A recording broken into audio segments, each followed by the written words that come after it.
2 Samuel chapter 4.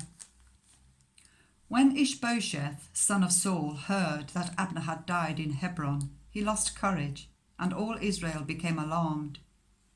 Now Saul's son had two leaders of raiding bands. One was named Baanah, and the other Rechab. They were sons of Rimmon the Beerothite, from the tribe of Benjamin.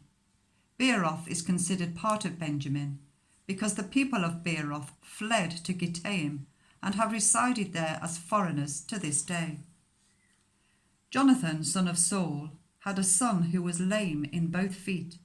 He was 5 years old when the news about Saul and Jonathan came from Jezreel. His nurse picked him up and fled, but as she hurried to leave, he fell and became disabled. His name was Mephibosheth.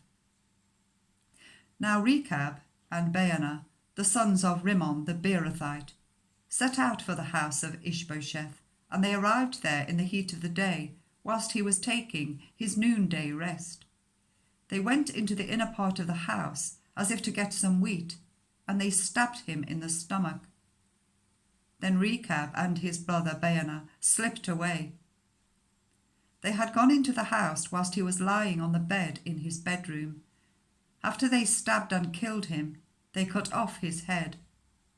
Taking it with them, they travelled all night by way of the Arabah.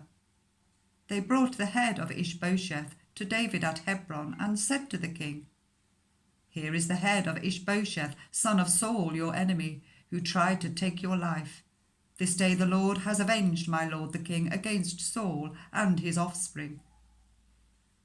David answered Rechab and his brother Baanah, the sons of Rimmon the Beerothite, "As surely as the Lord lives, who has delivered me out of every trouble, when someone told me, 'Saul is dead,' and thought he was bringing good news, I seized him and put him to death in Ziklag.